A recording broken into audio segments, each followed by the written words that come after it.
Hey everybody, welcome back to Final Fantasy Record Keeper, where I'm doing the Record Keeper streaming this time because water.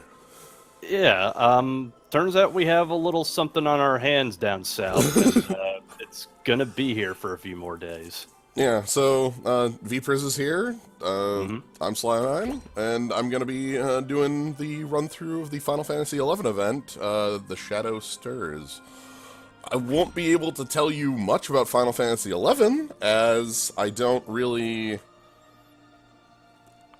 11 is not a game I've played, so... Yeah, that's fine. I'm flying by the seat of my pants, too. Yeah, these two characters you see in the blown-up sprite form on the left and right of your screen, I don't know who they are, but they're here. They're here, and they want your mithril. Yeah. So yeah, what do we want to start things off with? I tend to like starting things off honestly with multiplayer, just because that's a good place to jump in Yeah, and that's see people. actually a here. better idea. So we got Minotaur. You're gonna have to be hosting on this one, but this week's Yeah. multiplayer fight, we have the Minotaur. Can poison the front row, hits with magic and physical, so you know, be careful on that. It can shell itself, and it is weak to holy. Weak to holy. Something to note. He casts Mortal Ray on one of your characters on occasion. Mortal Ray, unlike all other Doom counters, is a 30-second Doom counter, so it's real. Okay. As for himself, he hits very hard, so slowing him is definitely a very good strategy. I also see like counters physical. Also, he has no real resistances to any other elements, just the holy weakness, so you're free to sort of pick and choose as you need. Who wants to come in on this one then? Let's see. I probably should just accept that I'm bringing Y'shtola. Let's just accept that that is a happening. Yeah. Okay, so I'm bringing Beatrix and Kate Sith. So, Okay. physical team, maybe. Yeah, 1 second. I'm checking out swords. How strong is that? Okay, Orlando's sword needs a buff. I'm gonna go do a thing. I'm gonna go do a thing that nobody in the history of this game has ever done. And that is spend, Rosetta Stones. Nobody does this. Where's that sword? I actually did this a little bit ago. I used Rosetta Stones to, That's not actually a thing that you need to be ashamed of. Where's my sword? Now, if you were to throw 5-star weapons into your weapon, then that's another story. Someday I might, but... Anyway, let me spend these Rosetta Stones. 27. Rosetta Stones basically give +1 to the main stat of... Oh, I shouldn't have done it that... Oh, well, I got lucky. And by lucky, I mean I got not lucky, because there's a 5% chance to double upgrade when you do that, so... Yeah, double upgrading, by the way, it just doubles the levels that you gain. It does not double, like... There's no RNG that maximizes optimal efficiency of a rank up on your weapon. It's just, you know, you get it up faster. Yep. Alright, let me get my team fully prepped. And Yeah, everyone wants to bring like 4 Orlandos, and that's it. Yeah, alright, so I'm actually going to switch Orlando over to the Orlando sword, because that is a holy pump. And since Final Fantasy XI is still kind of a sparse realm with not a lot of weapons and equipment to pick from, it's generally a good idea to bring any weapons that have plus element on hand. Like, so if you're bringing, say, Orlando's OSP, then you probably want to bring his holy sword. That is indeed the weapon I just threw a ton of things into, yeah.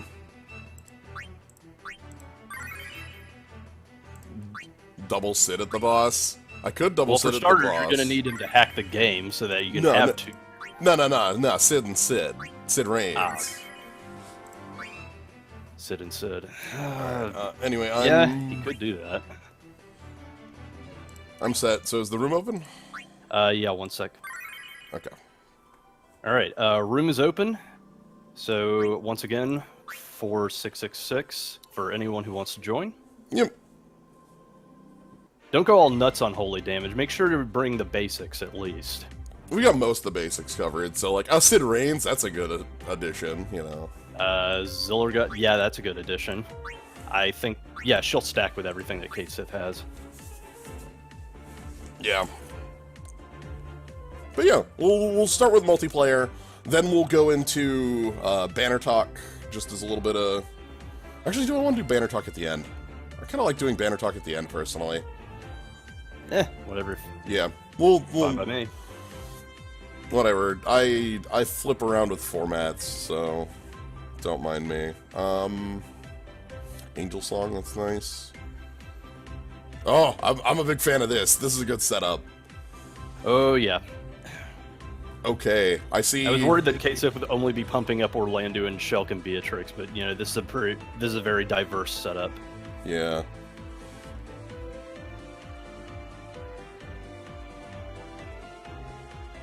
So, all right, we got our full party. Thank you for people who joined on this one.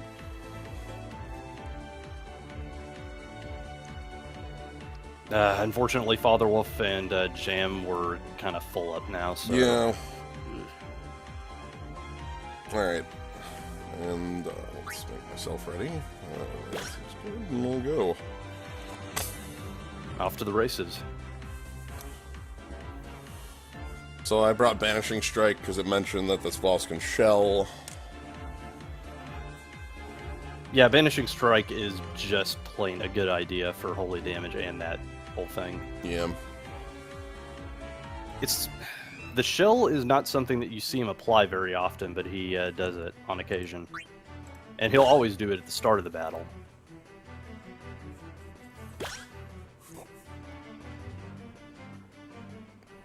Come on. I believe. I'm definitely going to be brainjacking one of these two.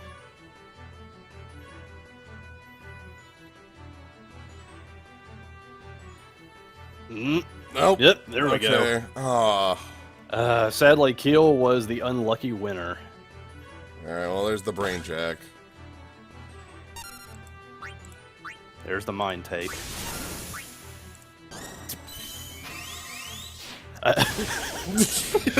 Welcome to Excuse me. I was a little overwhelmed by Onion selection here. I've just Anyway, tried. I feel like applying the Imperil is important first off. Yep. There we go. I finally got to click on the stone skin button. Dang. Here we go.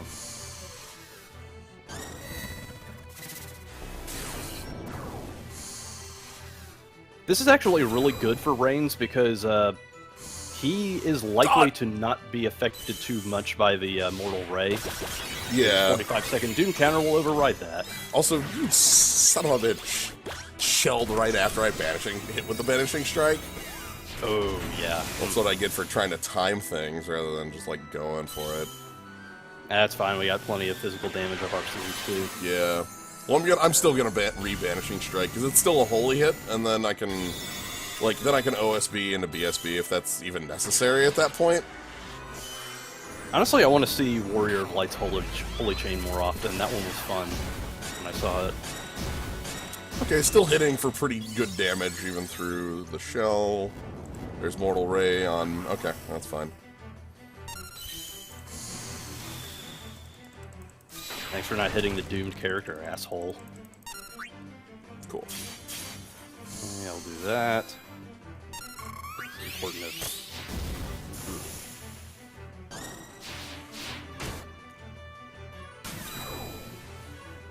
This event is pretty wild, wild. and already we have a lot of debuffs on. Yeah, this event is pretty wild. It's got a cool, there's a very...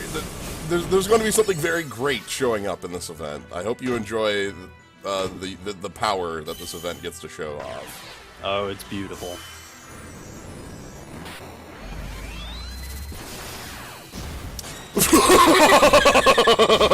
Right, he doomed plus no shell. All right.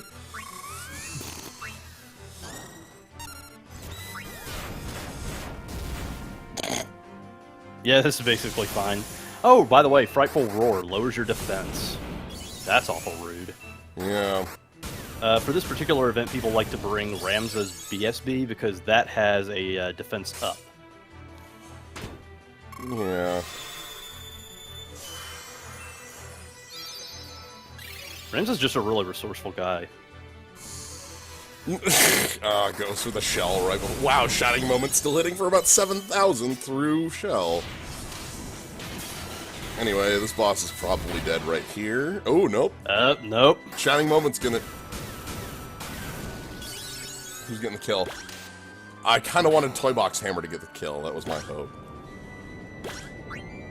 Yeah, too bad. Swift Spell is, Swift. Yeah. Anyway, that's Minotaur.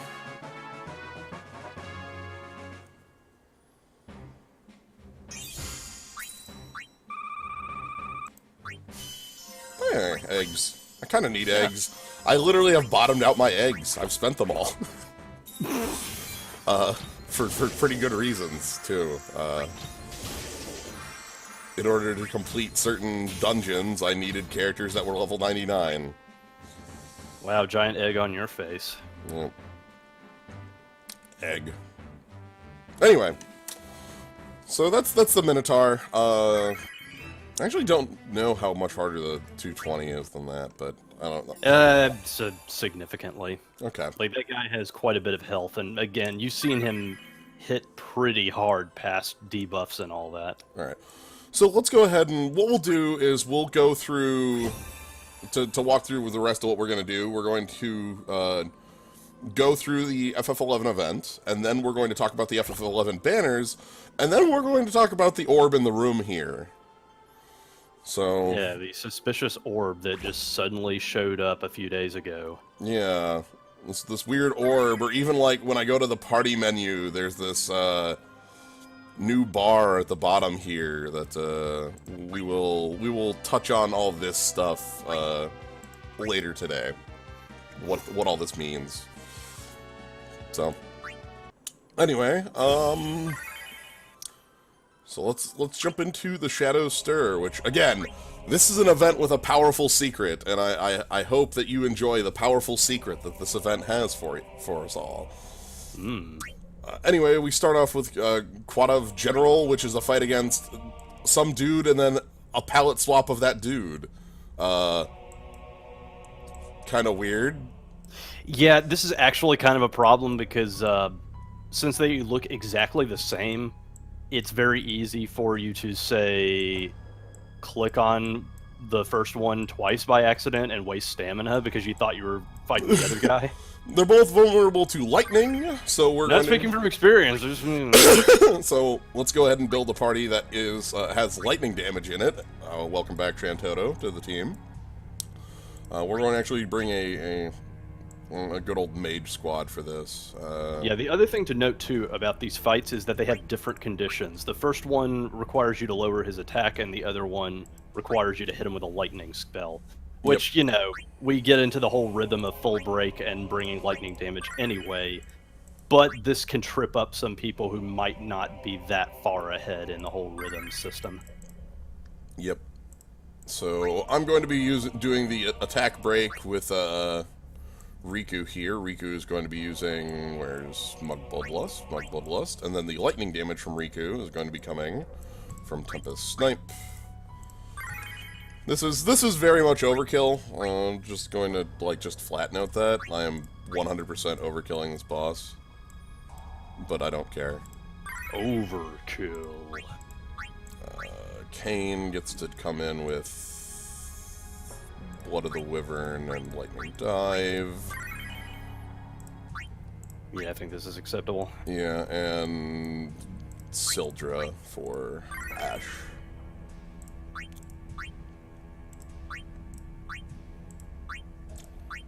And I'm gonna give Shantoto a copy of Mako Might for Phase 2. So, we're just here with the Lightning Squad. This is a pretty normal squad for me. Normally, my Lightning, like, I have a lot of options for Lightning, and generally on bosses that are much higher level, that's where the Raijin busting comes out. Well, let's go Pulsar Burst. I don't know what this Soul Break looks like. This is oh, this is a unique for Fang, I want to say. Yeah. No. Is that Fang?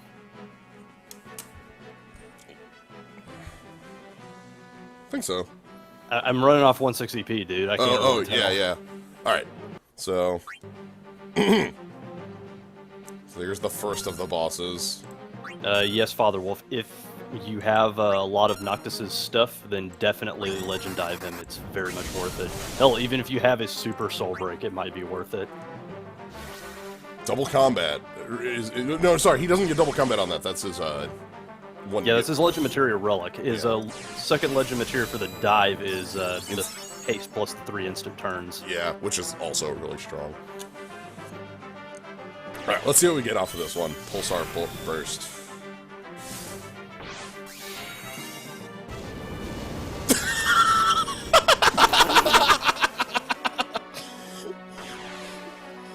Laters. We just fire a bunch of tiny missiles. Sure, I remember that. You remember that scene in 13? Yeah. I remember when Fang grabbed a fistful of missiles out of the sky and started throwing them at people.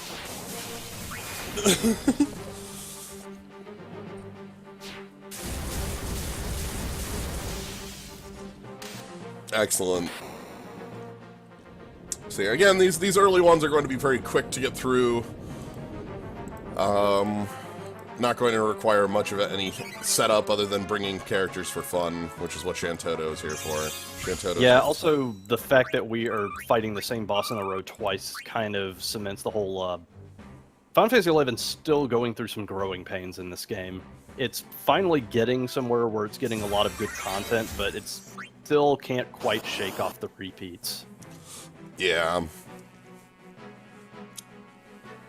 Which is a bit of a annoyance, but... Alright, let's summon the missiles again. That should be a good...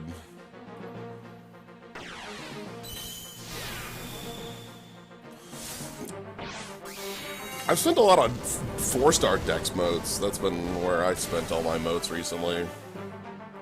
Yeah, I bottomed out around Wisdom modes. Just because I noticed that a lot of my healers and mages want them, and then suddenly, like, wow, you really want them. Alright, here we go. Shantoto.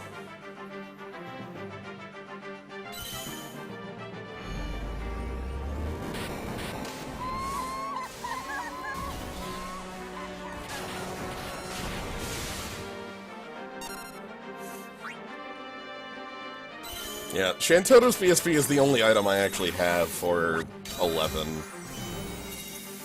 Oh, it does you a world of good.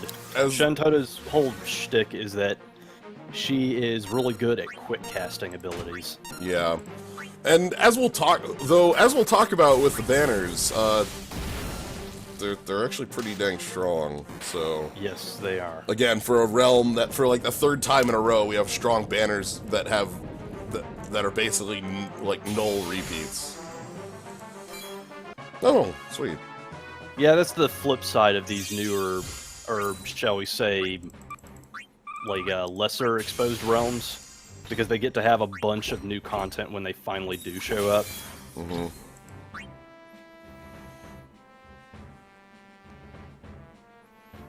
Oh yeah, Father Wolf, congrats on that poll last night. That was great. Alright. So next up, Colossal Destruction. Porphyron, which is a enemy that resists lightning, and that's actually it on here. Yeah, he's just a big, huge dude. Hits with a lot of physical, all physical, in fact. So if you're coming in, you want to be bringing in protect, power breakdowns, things like that. Grand Slam can also occasionally cause stun, so that kind of gets annoying.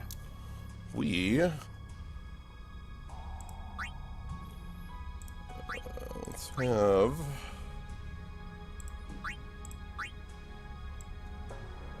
how many more monks do I have that I can bring in? Yeah, it's kind of a hard sell. These are both very excellent banners, but it just depends on what you're in the market for, whether or not you want to save for what's ahead, etc., etc. Right. Let's go Raijin. Raijin's a good monk, and we'll throw Rams on the team.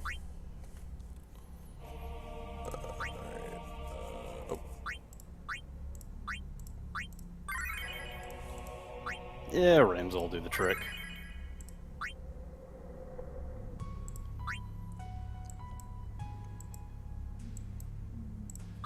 Okay, Ramzo with Affliction Break. And Ramzo with the copy of Dr. Bong's Teachings. And Mako Might over there. And how's everybody else looking? Meteor Crush, Fires Within, full charge. Alright, Galoof. Oh wait, Galoof probably shouldn't start the fight Berserk. Hold on. That is did it start him with his default record material? Oh man. Yeah, his one that starts him Berserk. Which is not what I actually want.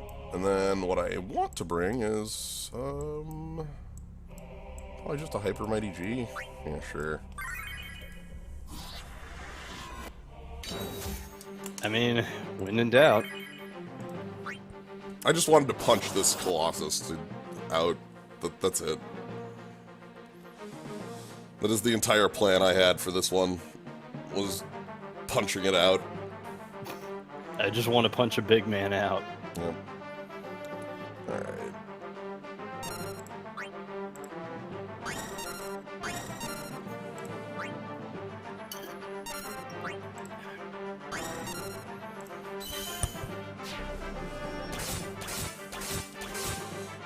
Yeah, the FF5 banner is also where I am waiting. That's some good 100 gem pulls. Alright. Like, that's something. In that they're 5-star items, which I find to be rare on 100 gem pulls. They're kind of annoyingly rare in the sense that you feel like you're never going to get one, and then you finally get one, and then you're back to complaining about how it's not worth it again. You're better off treating the $100... Oh my god. $100, you're better off treating the $1 pulls as just throwing tips in the tip jar.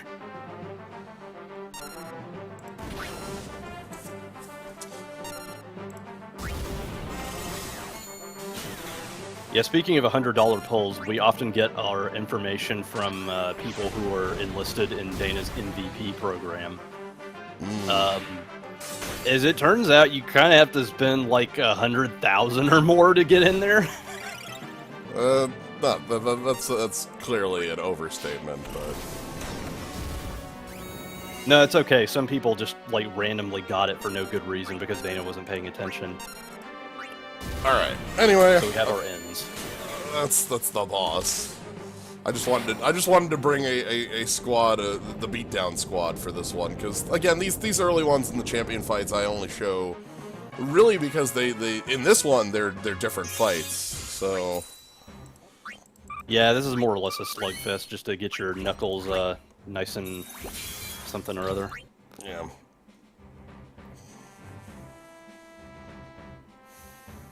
Because next up we've got an old friend. Yeah. Who is thankfully not an ult or above. Yeah. This is the reason I specifically wanted to do the champions for this one, is the return of the Shadow Lord. The Shadow Lord alternates between immunity to magic and immunity to physical. Will Swath of Silence to silence the party sap and slow people. Even at 120, this is still like a real fight. Like, I can't like just fade this one. Yeah, thankfully he does not have any elemental resistances this time. He's completely neutral. Yeah. So we're going to bring Shantoto for the magic, we're going to bring Bartz for the physical, and we're going to bring Lishtola for the healing. This is... Basically, I'm bringing what is an A-game party to this, because I ain't messing around with when it comes to the Shadow Lord. Yeah, not being... Like, you really can't dilly-dally with this sort of thing, because if you just get stun-locked with the switching, then you're just gonna get wrecked. Yeah. So we are a little heavier physical going into this. I'm going to bring Affliction Break because of the mass silences and slows. I'm going to have no elemental... we want Mug Bloodlust, though. And this is also one of those fights that we occasionally see in Record Keeper where you have to pace your damage. If you do way too much damage at the start, then you probably won't be prepared for the shift, and then you just sort of have to stand there while your buffs fall off. So, yeah, that balancing act is very real in some of these fights. Yeah. And Bartz is going to want the Water Twin Strike because he's equipped with the Apocalypse, and then we can switch Ruinga out for Chain Thundaga because of the Enlightening. Yeah, that'll be fine. Alright. Fair enough. So, we'll do some quick switching off of, So yeah, so this is, like, the Shadow Lord elicits to me the reaction of bringing an A-game team because the Shadow Lord is a real fight. In the last FF11 event actually, was it the last FF11 event we had? Yeah. Yeah, it was the last FF event where he was, like, the APOC. Yeah. And then we want record materia, which is going to be Dr. Mog's teachings there, and I think we can... I'm actually going to take the Mako Might and put it on Ishtola. Yeah, I have a lot of stuff for Bartz. Bartz is, there's a reason I'm chasing the reason I want the FF5 event banners is because I want Bartz to have, like, 8 soul breaks. I literally have 4 different soul breaks and I want more.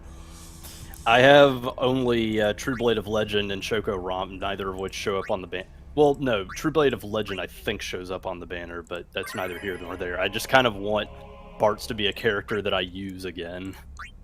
Yeah, Bartz is one of my characters that is fully legend dived. You can tell that this is my A-game team because, like, 3 of the characters on this squad are fully legend dived. So...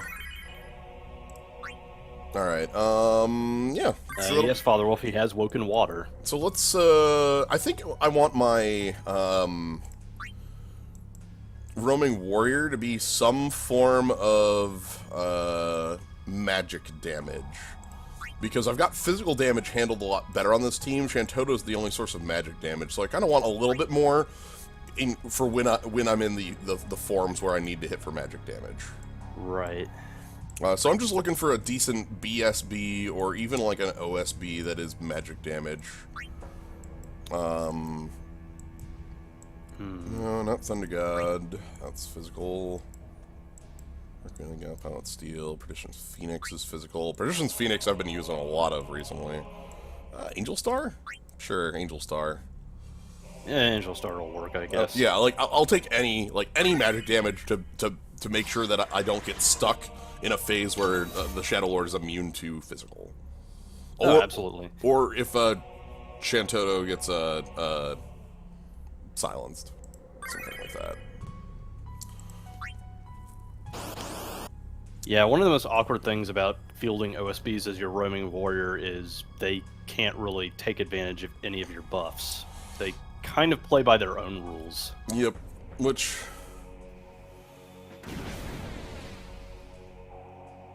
Alright, we're gonna lead with Affliction Break.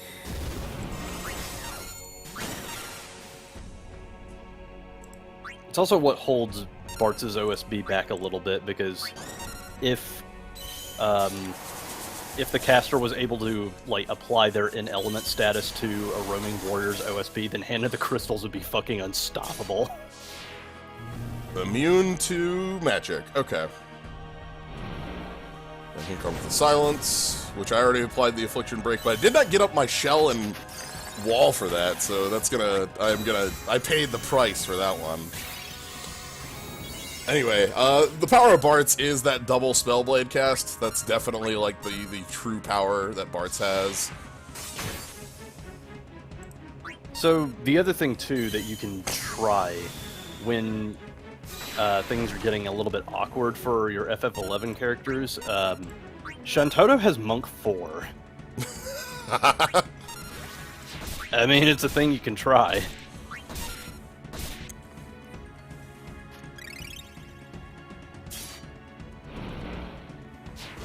Another swath of silence. Okay. Shadow Lord's immune to physical. The other thing to note too is that Ninja Magic doesn't really care about any of this shit. Yes, Ninja Magic is the get out of jail card on this fight.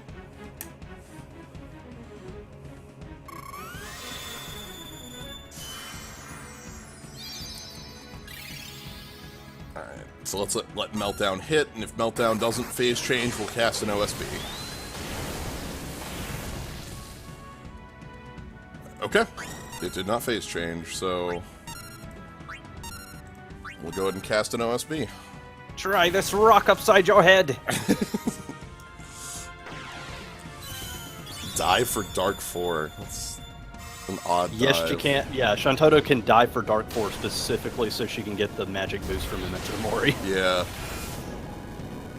Alright. Now we're back to immune, immune to, magic.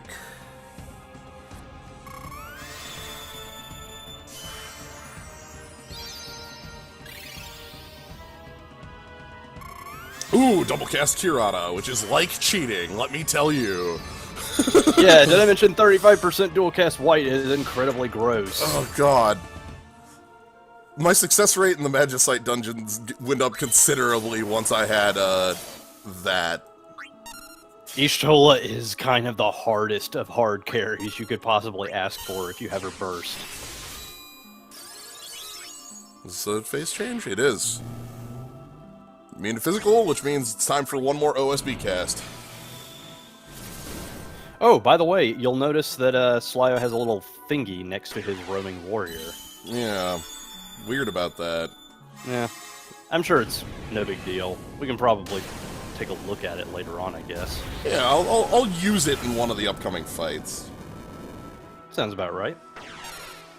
Alright, but yeah, this fight, when it was around the first time, was like the resistance that the Shadow Lord had and the health that the Shadow Lord had. Actually, let's use it now. Yeah, the biggest problem was that the Shadow Lord was omni-resist and had a ton of health for an APOC and was an APOC. Sea Lion!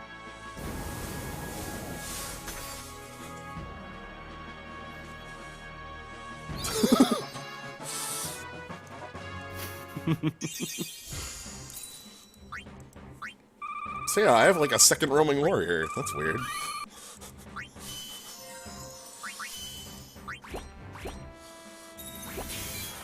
Like I said, we will talk about that in the.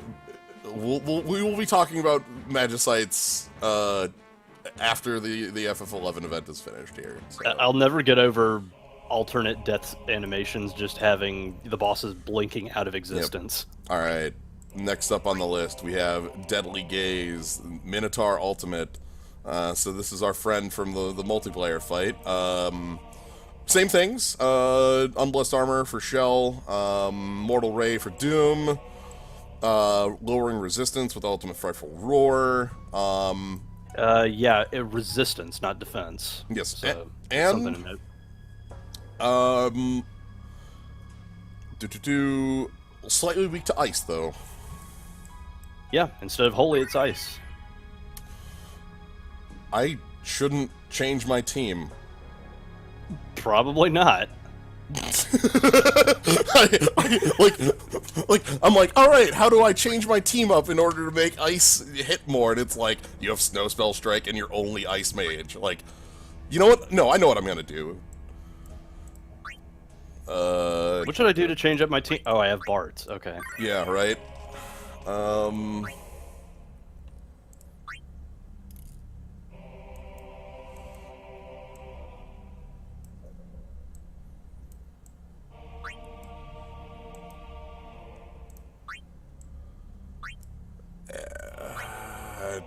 Do I want to crack Laguna out of deep sleep? Let's crack Laguna out of deep sleep.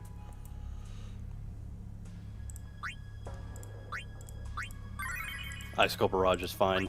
Once again, Laguna is actually real. He can take good advantage of his Imperil Ice Super Soul Break because he has access to Icicle Shot now. Yep.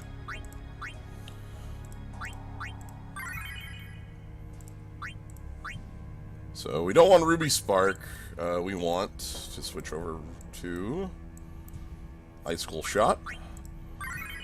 Yeah, speaking of which, it's actually kind of hard to find like good guns that you just take with you to different realms. Yeah, I have guns from like FF13. I've got guns in, and then like that's about it though. Like a lot, I don't have. I think 12 has the only OSB guns, 6-star or above. Yeah. All right. I'm gonna take off Affliction Break in this fight.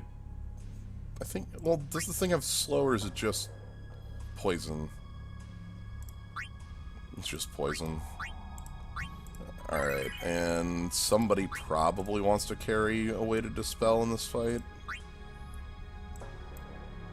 I don't have a way to fit that in here.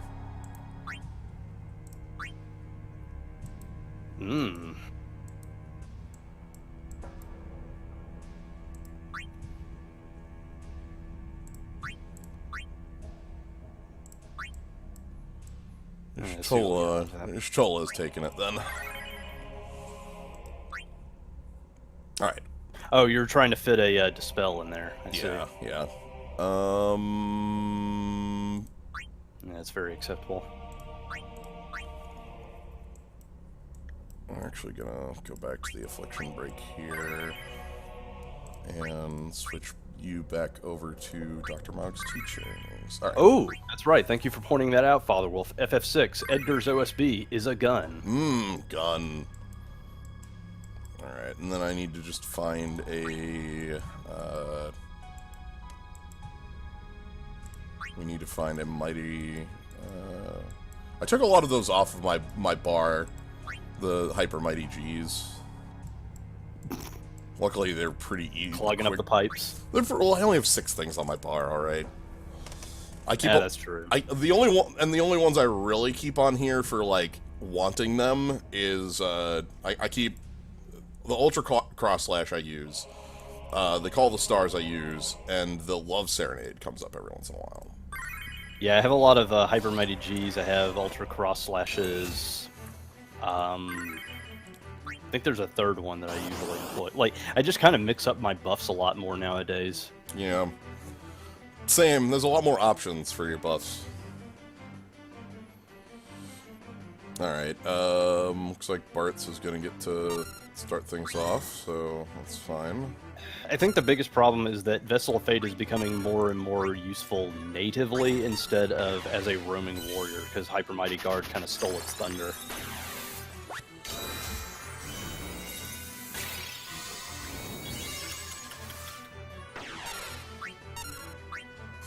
Like, if you have Onion's BSB as natively, that's good. That's actually incredible, because he can just wrath into it forever. Yeah. But as a roaming warrior, Riku quickly eclipsed him, because Swift Spell ain't making the donuts these days. It's still strong. It is. Like, I use Onion, like, in both instances still, but I definitely agree that it's like, you know... I don't think we're ever gonna get another wall. Yeah, no. Like, Wall was an absolute mistake. as far as Dana is concerned, except it's so strong that they can't really get rid of it, so they basically spent most of the time this game has been alive trying to build around it. That's why you have a lot of ultimate bosses with piercing attacks. Instead of completely invalidating Wall and just making people mad, they decided to build bosses that mix it up. They have plenty of normal attacks that respect Wall and plenty of piercing attacks to keep you honest. Oop, Freezing Barrage is here. Oh, hell yeah, bring out the guns. It's gun time, everybody. Get your guns on. Slay foe with deadly guns. Always slaying flow with deadly... Oh, I'm double casting Curata and have no... I'm at full health. Whatever. This is like cheating. The boss hasn't done any damage and is at half health. Alright. Yeah, you kind of have him on lockdown. Yeah.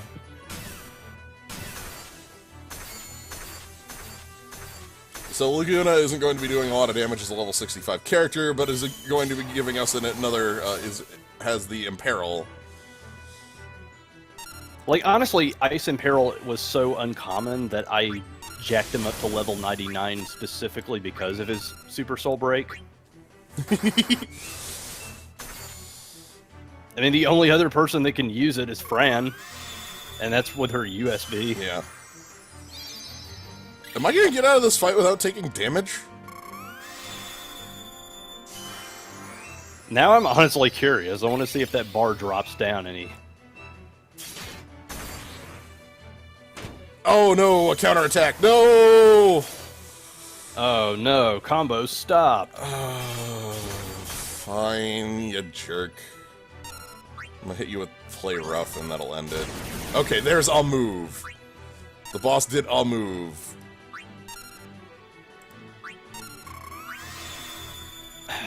You know what I kind of wish that Shantoto's Burst didn't do? I wish that it didn't have Enlightening and just did something else, because Enlightening kind of butzes with her massive elemental coverage. Yeah.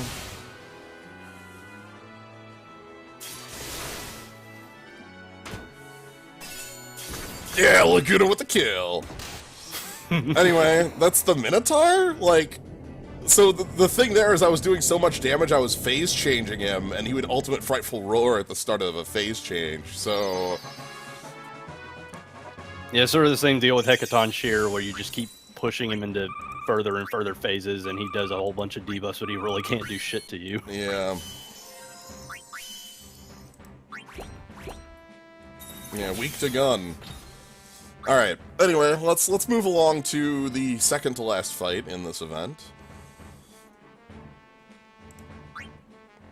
That is Earth-Piercing Howl, and this is versus Saber-Toothed Tiger. Yay. Fascinating. Tries to paralyze the party, only uses physical attacks, is weak to lightning and dark. Yeah, like, my lightning game is already way too strong, so I wanted to just have fun and use a dark team instead, but I can immediately name a person that would really like both of those weaknesses, and that is Marok from Final Fantasy Tactics. See, I'm thinking, like, you want dark and lightning. I know some mages who can join for this. Let's pull in... Dark and lightning is also really interesting because Shantoto herself can fill both those roles. Yeah.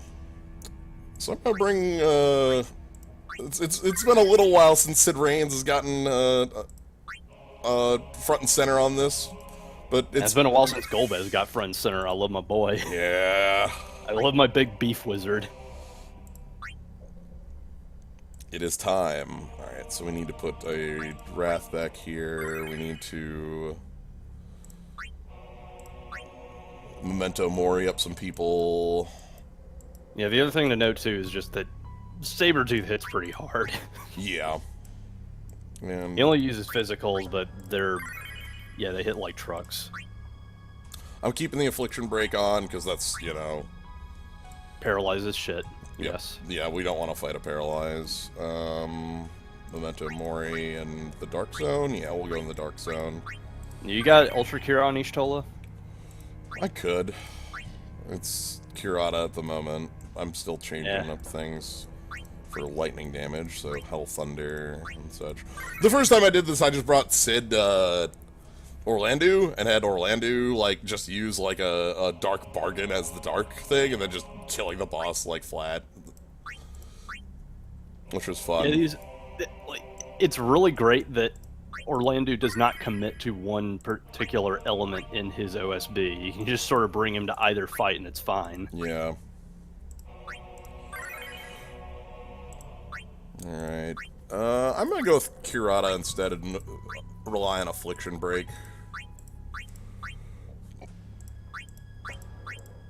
And we'll hope that that works.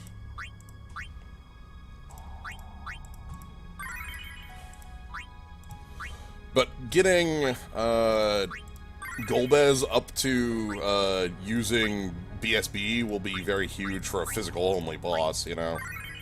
Yeah. I'd honestly, one of the nightmare bosses you should probably try and solve first, I would say, would be Affliction Break, because nothing else in the game can do what it does, aside from one of Fujin's uniques. It's just that Necrophobe is an asshole. Yep. Alright, so again, we're back here looking for our good friend, because Riku is taking a break right now. Riku could be here with Lightning. There is a room for her on the party. But I want to give other characters time in the spotlight. So Riku shows up on basically all of my teams, and she's definitely going to appear on... Even though she doesn't hit for weakness in the final fight, she's going to be there. This is very smooth music for a 180 fight. Yeah, one of the other soul breaks that I can recommend for this fight is newcomer Iris's BSB. Ooh. Yeah. Because that'll take the roar off you. Well, thank you for the host, Bloon. Oh yeah, thank you for the host. Yeah. So we are doing the end here, the big fights in the FF11 Record Keeper event. We're fighting against a small tiger. So. I just love the disconnect there. It's just a fucking tiger just sitting there. Yeah, just this tiny little tiger while a bunch of Final Fantasy characters from across different games fight this game made money.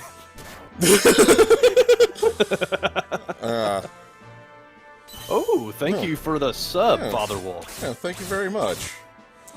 But yeah, so for those just joining, this is Final Fantasy Record Keeper, a phone game that is much like a classic Final Fantasy, playing through content of those Final Fantasies with characters from across all of them. They all get the FF6 sprite treatment. Final Fantasy Record Keeper is a game that loves Final Fantasy as much as you do, if not more. Yeah. So we treat it as such. So yeah, we got our buddy Sid Raines here. We got Golbez. We got Fran. We got Shantoto, and we got Ishtola showing off 11, 12, 13, 14, and 4.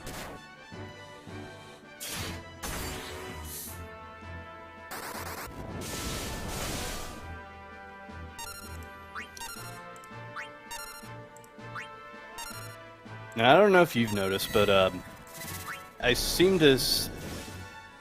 Yeah, I definitely think that the game is running a bit smoother than it used to. Oh, whoops, I didn't... Oh, dang.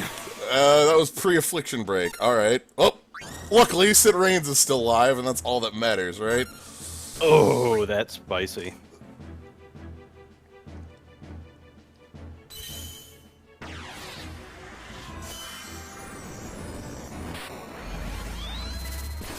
Yeah, whatever. Sid Raines is here. Do I need other characters? Well, maybe Isha's High Mind will snap her out of it. Like, I've got a lot of debuffs. Yeah, I think you might be able to just wait this out. Your DPS is still DPS and like nobody's business. Right.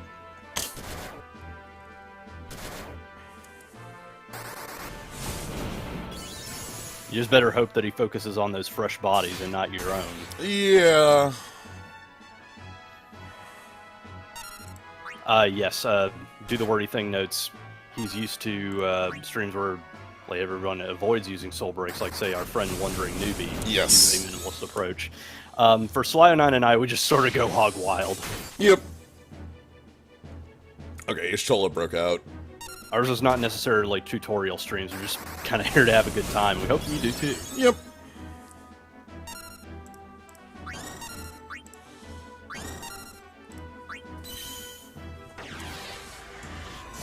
Alright, yeah, so the Paralyze just completely stuffs you. So luckily, Y'shtola broke out and is going to be able to... Oh, maybe the boss will just die instead. Okay, nope. Oh, okay, good.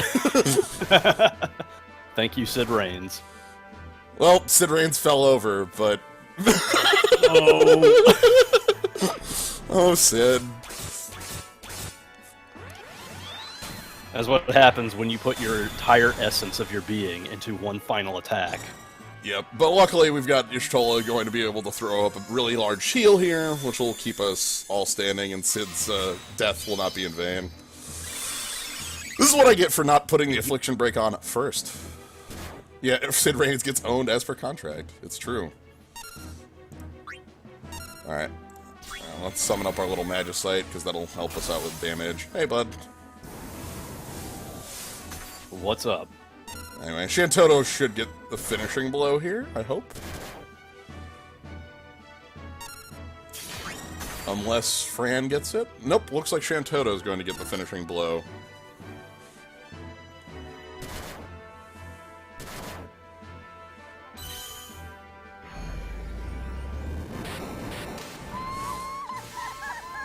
I just love how so many bosses resort to the magic pixel. It's great. Yep. Alright.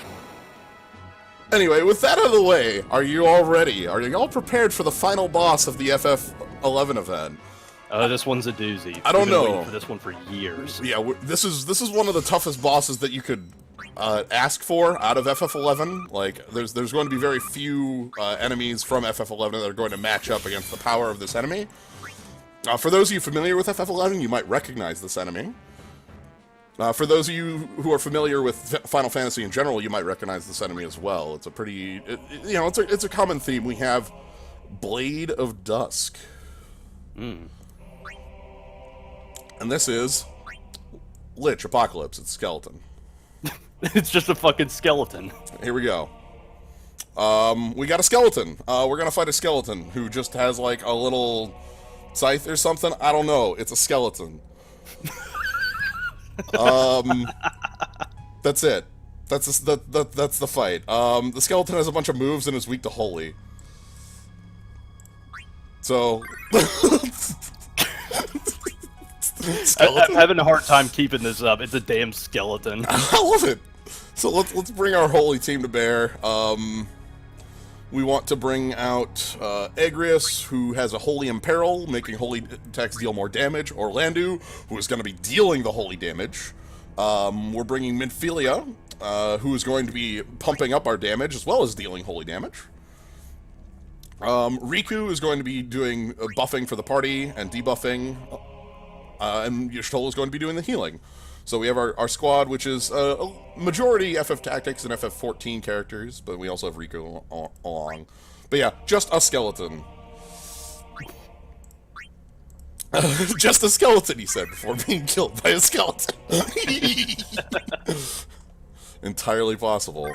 Alright, so the quick setup we want here, we want to have Life Siphon available on Agrius and Orlandu, as both of them are going to want to be using their soul breaks quickly. Agrius... There's a lot to be said about a company that invests itself so heavily in over-designed characters and making a legacy of all these, like, incredible graphics and well-known character designs, and it's just... Fuck it, here's a skeleton. I know, I was so happy to, like, see this, and it's just like, oh my god, we're fighting just a normal-ass skeleton. This normal-ass skeleton is gonna kick us. You're fighting the fucking Shares out. Yeah. We'll want Mug Bloodlust and Thief's Revenge on Riku, as well as the ability for her to use Dr. Monk's teachings. I'm also going to be bringing abilities. This is another one where I want Affliction Break. I'm going to use it quicker this time. Yeah, specifically because one of his attacks can lower everyone's ice resistance, give everybody a weakness to ice, and Affliction Break actually guards against that a little bit. Yeah, I'm more worried about the slow, to be honest, but that's an important one, too. Yeah, Affliction Break gets a lot done, so just basically bring it, please. Another thing to note, too, is that Dr. Mog's wording on the description is a little ambiguous as to what the enemy is weak to. He says it's weak to holy, and then he says that it resists everything but holy and fire. Yeah. No, he just has the holy weakness. He is neutral to fire. Alright, kind of want you to be on Ace Striker. Actually, no, we're gonna put you on Thunder God duty. Yeah, just a literal normal skeleton. I don't know, it just rules to me that it's a normal-ass skeleton. That's pretty cool to me. It's just somehow the tiny, normal-looking saber-toothed tiger doesn't really tip us off as to what kind of design is going into this game, and then just suddenly here's a skeleton, like, all right, fine, you got me. Yep. What do I want to bring as a roaming warrior? Actually, you know what? I'm going to take full break off, and I'm going to bring a roaming warrior that can break. Maybe your Setzer. Yeah, Father Wolf, once the ability buff kicks in, I think that's still a couple months away, we also start getting Dr. Mog's spreadsheets. He stops trying to inject enemy resistances into his dialogue and instead just throws up an Excel spreadsheet for us to see. Yeah, I'll bring mostly Mega Flare with. Hey, that's a good idea. Setzer's always ready. And some breakdowns. Alright, are you ready for the battle against the Blade of Dusk? Skeleton. Are you ready to duel skeleton? Like, is this just like a random, like, you're just walking around the world and there's just a skeleton hanging out and they decided that's gotta be the super boss? Like, How is this skeleton so powerful? like, oh my goodness, the power of the skeleton.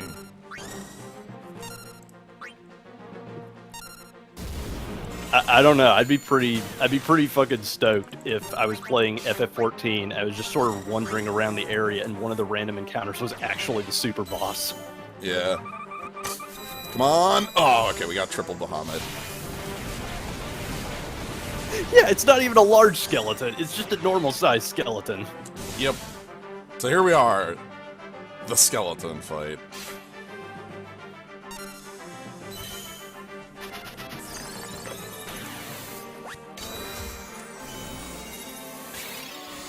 Mostly Mega Flare is actually a pretty good strat to bring anyway, just because this guy's magical attacks are no joke, and Setzer does stack with all of Fran's shit as well, so that is very nice. Yeah, I did not bring Fran to this, though, so... Oh, yeah, she is conspicuously absent. Yep.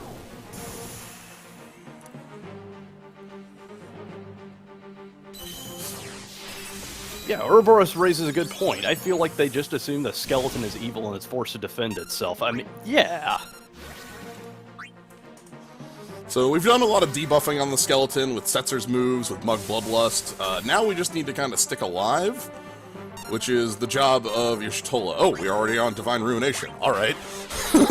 I'll take it. Lights out. And then can I put on Blessing and Light? I can.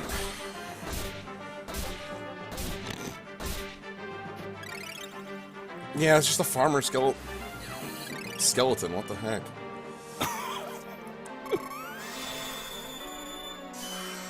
Yeah, you know, you're just sort of like roaming around in Diablo 3 trying to grind something, and then all of a sudden the skeleton is kicking your ass for like 9 million damage. Yep.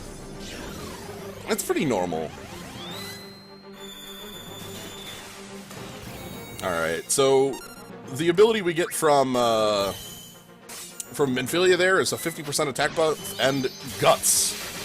Last Stand. If we would die, we would go to 1% HP instead. Most importantly, you keep all your buffs when this procs, unlike Re-Raise, where all of your buffs go away when you die. Heart. Steal the skeleton heart! Steal them. But yeah, skeleton has a lot steal of... a skeleton's heart? That's impossible. Skeleton has a lot of health.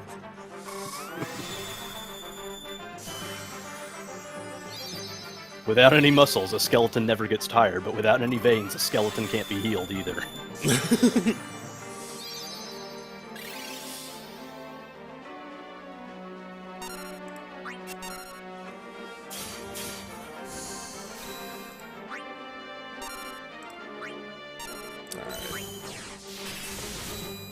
I'm glad that Record Keeper has just finally given us the perfect backdrop to bring our A game jokes. I don't know. I just love that it's just a normal. It's so great. All right, I know. It's so great. Let's keep Thieves Revenging. We gotta start building up the damage here. Is the thing, and that's what Sid is here to do. Sid has been waiting to bring the damage, and here it finally is.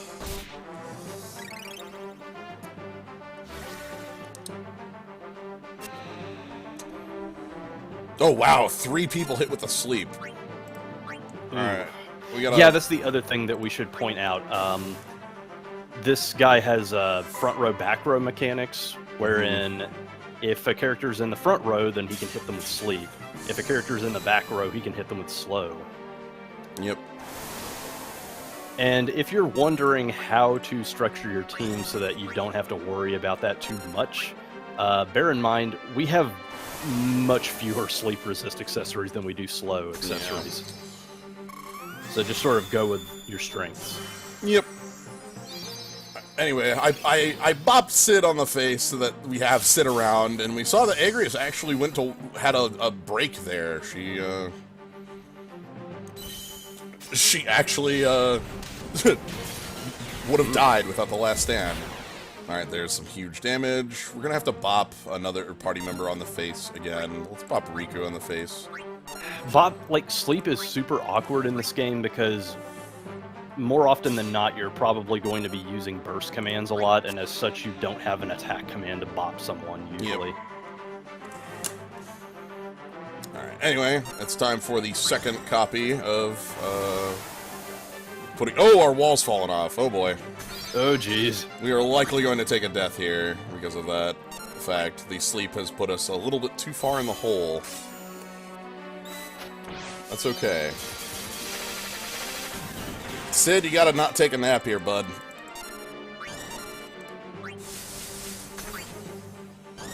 Yeah, who's still standing through this? Just Sid and Y'shtola. Alright, this is definitely... the skeleton was too powerful!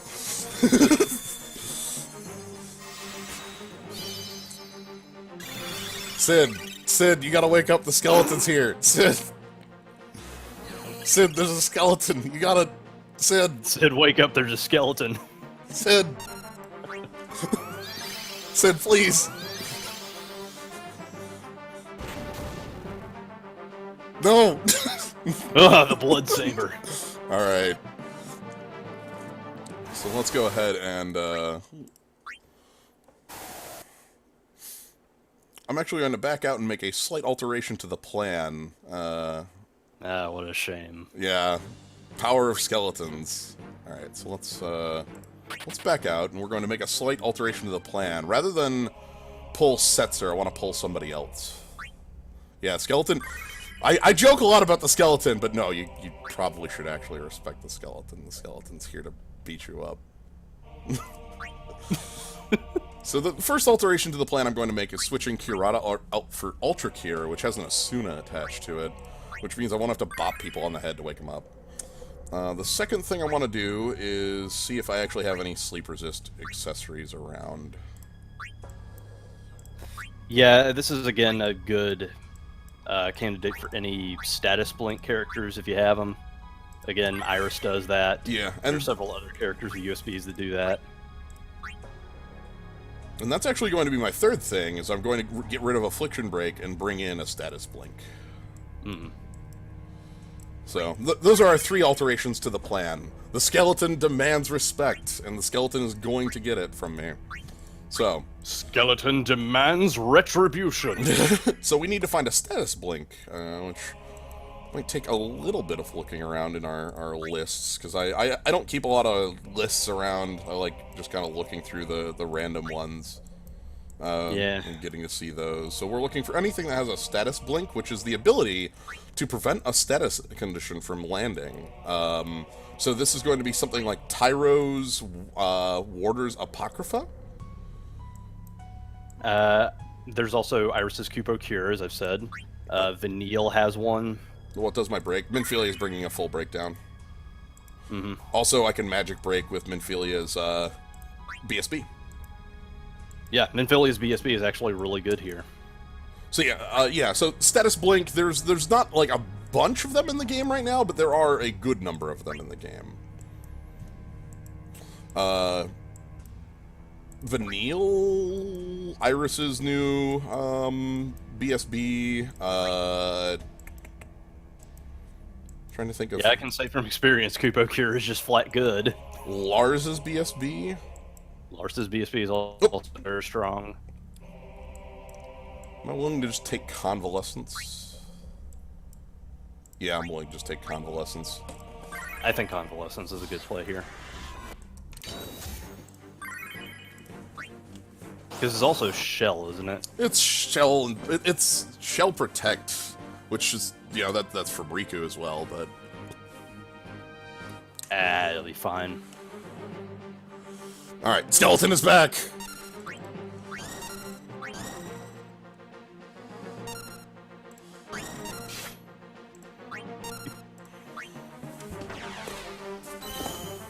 Alright. Imagine having to face a skeleton in real life and then backing off and going, guys, this is way too heavy, we need a strategy. Yeah, I'd probably do that in real life if I saw a skeleton. Like, whoa, hold on. You can't just walk up to that skeleton. That skeleton's out there farming, like, come on.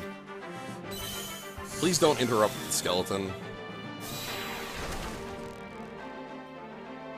Okay.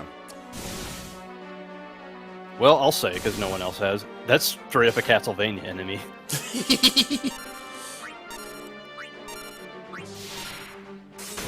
Very much so. So we also have a good amount of, are you gonna do some Magicite next, or are you done for the day? I think I'm thinking about showing off the one Magicite fight that I have done. Yeah, like, at the very least, we want to cover Magicite, just because it's a giant albatross hanging over our necks at the moment. Yeah, I might as well show off one. That feels fine. Sounds good.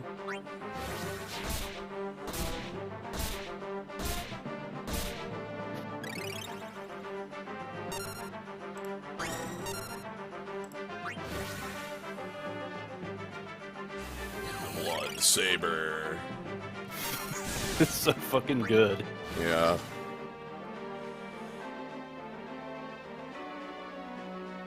Alright.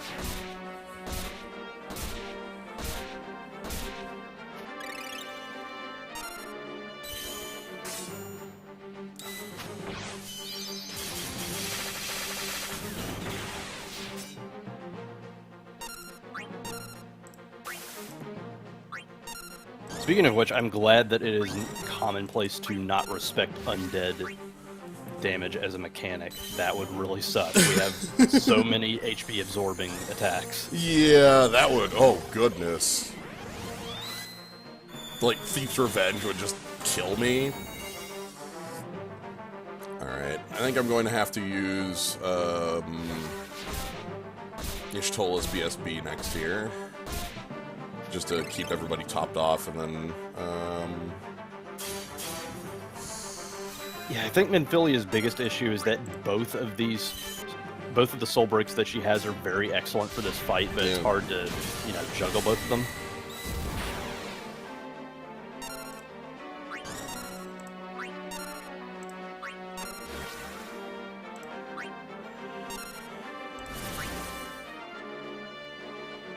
Okay, I think that was a status blink popping.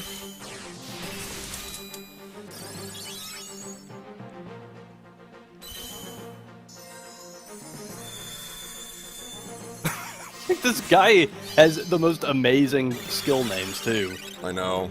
You breathe in the horror cloud.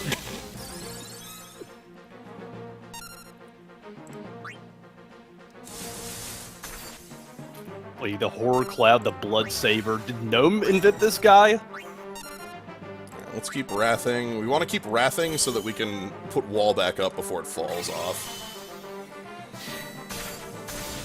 Also, you know, we've got Sid here gonna pull some large damage out of a hat.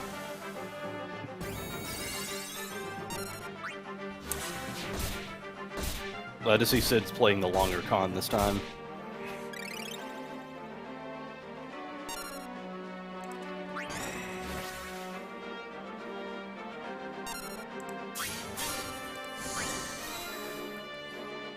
Ultimate Horror Cloud. Which I think landed, but I have a haste coming up anyway, so... Yeah, if you're trying to figure out what to do about front row, back row mechanics, might I suggest pushing further and further into the back because slow is much easier to deal with. It can be overwritten by haste. Yep. So there's our haste.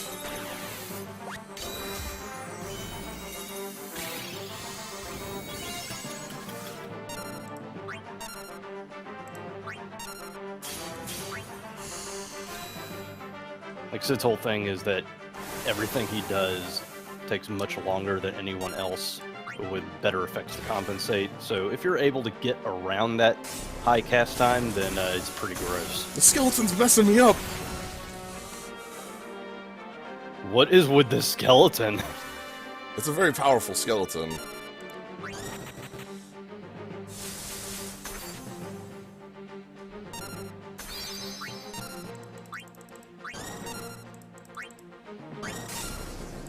Like, my wall's coming back up, but it's too late. I've already taken the 2 hits from it. The slow actually cost me there. No, skeleton! Come on! We can do it! I believe in you.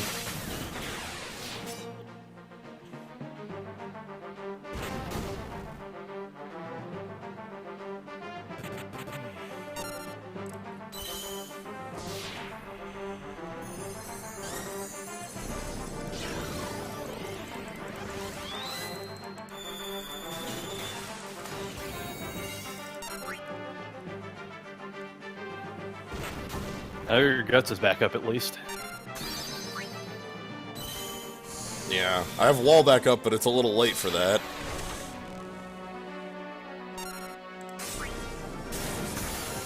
We're still... Come on, Sid! I believe in Sid.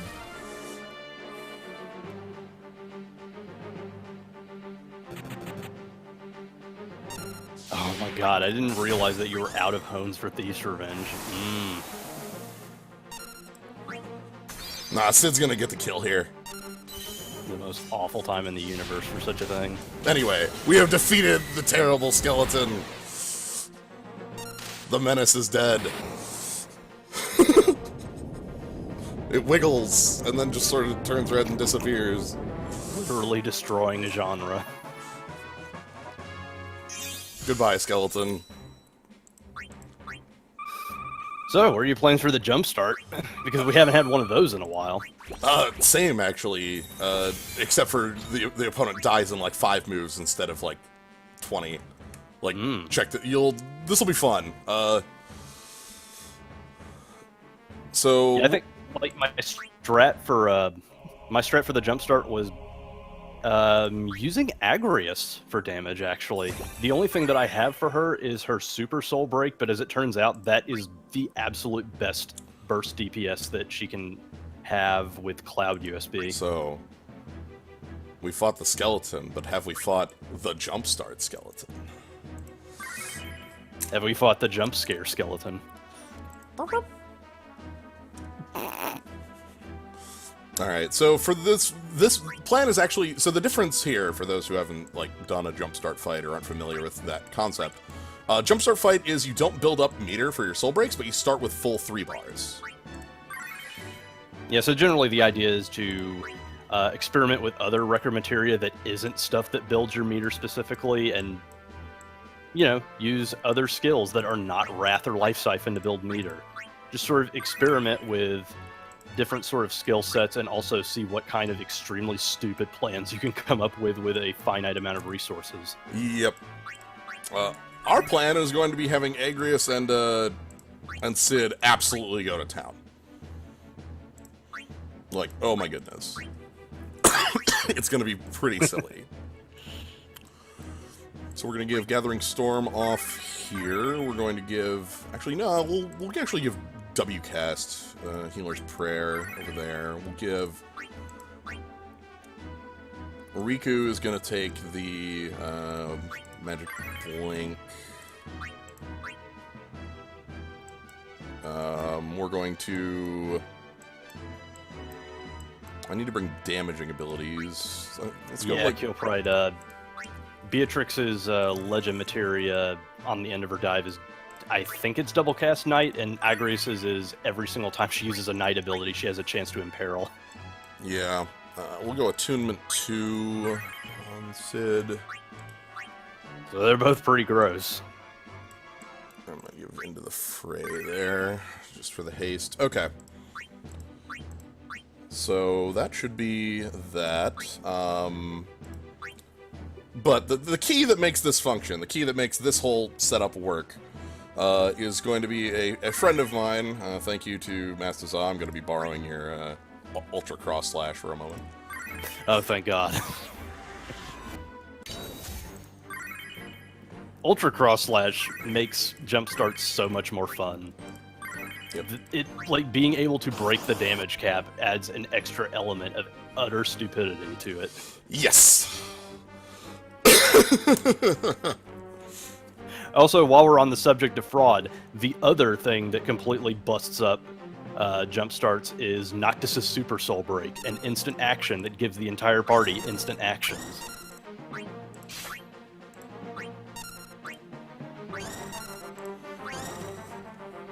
Alright, so Agrius is going to start by using it.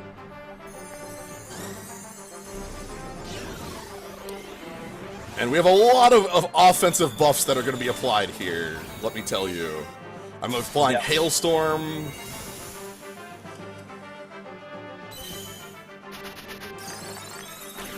I think one of the nicest things, too, about Jumpstart is that since they give you all of the resources up front, it allows you to build extremely risky speed teams that don't have any healing or wall. They're just blitzing it out. Yep.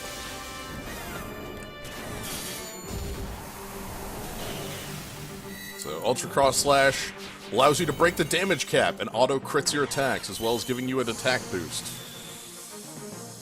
You're going to bear in mind too, if you have any soul breaks that influence the critical hit rate at all, try and play them around Ultra Cross Slash because that'll get in the way.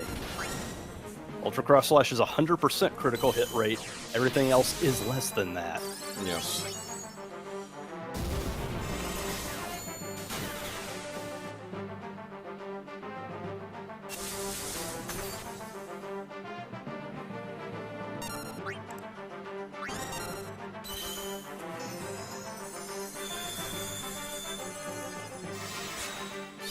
It is way too powerful.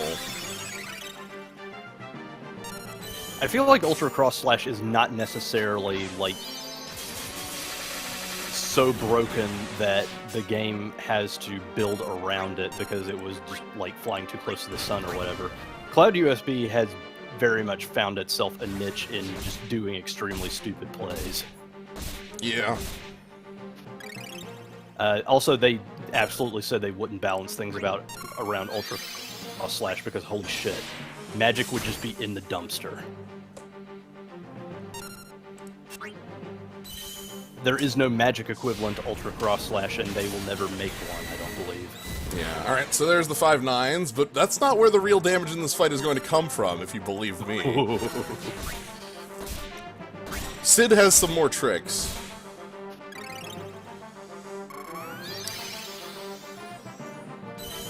Honestly, I think the best thing about you having his OSB and BSB is that you're able to make Ultra Cross Slash work with his BSB. Yep. Ultra Cross Slash does not last a long time, and Sid is a man who likes to take his time. Alright, so here's where the real damage on Skeleton is going to come. Oh my god. Are you prepared for Skeleton?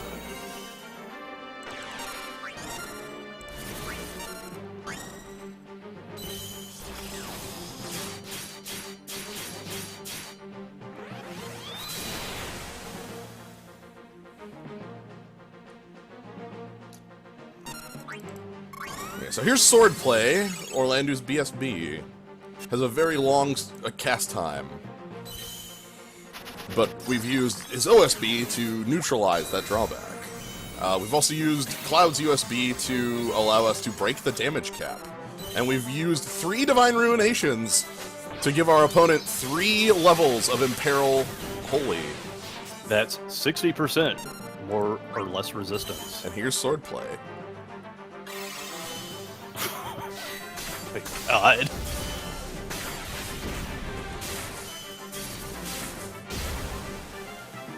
Sid casually does 200,000 damage. That's number one.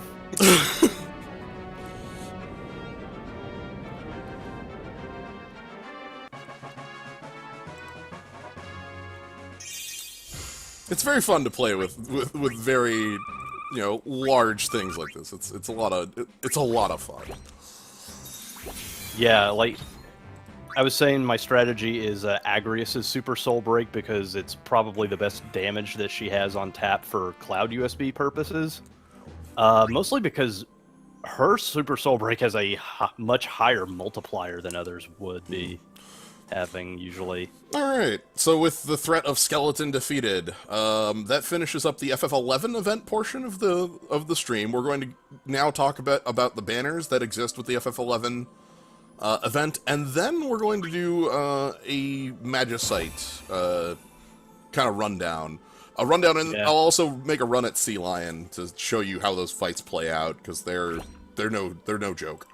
Making a run for it. Yeah, we definitely are gonna have to make a run for it. Let me quick. Okay. So first things I want to do is I just want to see how many eggs I have left. Any egg? Okay, no egg. All right. Anyway, so banners. Let's talk about banners. There are 2 banners that come. Each of the events in Final Fantasy Record Keeper come with these banners that have equipment for all the characters associated with the event in them. This is where you get all those Super Soul Break, all those things that we've been using. Yeah, absolutely every character in the game, abilities as seen by the hones and stuff that we've been using, all of that can just be acquired by playing the game. It is only the gear that come from the gotchas. Yep. As this is a mobile game. So let's start things off talking about, I'm going to mispronounce a ton of character names in here because I do not play 11, but I only recognize Offma because that's the sound I make when I bite into a sandwich. so we have Kurilla here with an Ultra, starting things off.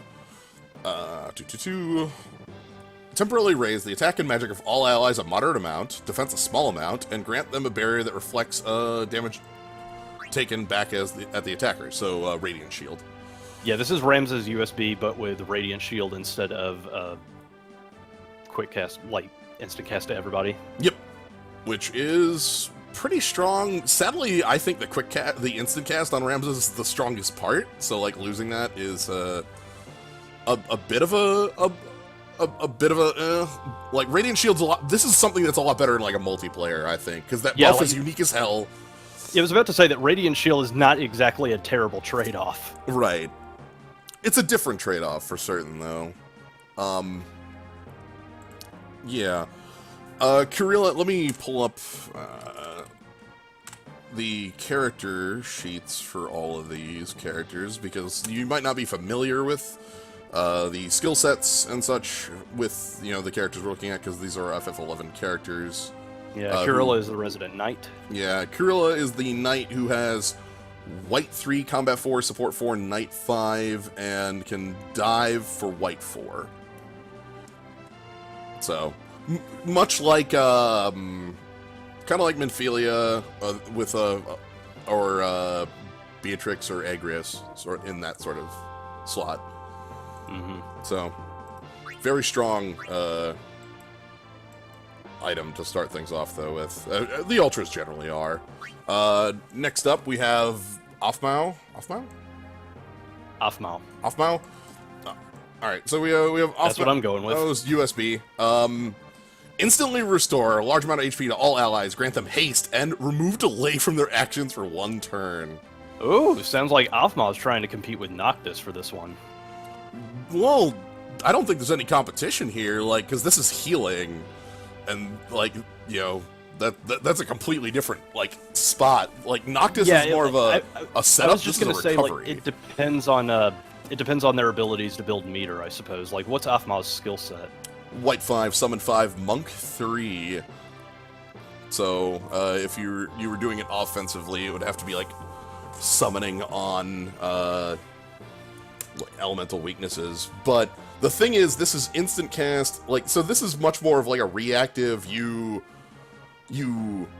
repair you help your party, and then all of a sudden you've got instant cast to just hit back very fast, whereas Noctis is, like, offensive. Yeah, Noctis is more of a, regardless of the situation, we're setting up to just unload. Yeah. This one is, I'm bouncing back. Realm USB is a good comparison for this too. Yeah, that is a good place, good one to say. But yeah, this is a very strong piece of healing for a character who, if we'll continue to see, has some pretty decent healing stuff to continue showing off. So. Alright, anyway, moving along, we have Offmao's BSB. Realignment. Restore a moderate amount of HP to all allies, temporarily raise their magic and mind a moderate amount, and grant haste and burst mode to the user. This kind of reminds me of Yuna's, and it reminds me of it even more as we get to a toggle mode. Command 1 restores a moderate amount of HP to 1 ally. If the user has burst mode, grant activated to the user. While the user is activated, deal 4 white magic, lightning, and non-elemental attacks to 1 target and restore a moderate amount of HP to 1 ally, and then remove the toggle. And then Command 2 restores a small amount of HP to all allies and deal 2 additional white magic, lightning, and non-elemental attacks if you have the toggle on. This is Yuna. Yeah, it is. It's a more single target focused Yuna. Yuna is more about using Valifor to do AoE attacks. This one is just focusing on more single target attacks. Right. Also has like an element on it, but it's element non, so that's never gonna hurt you.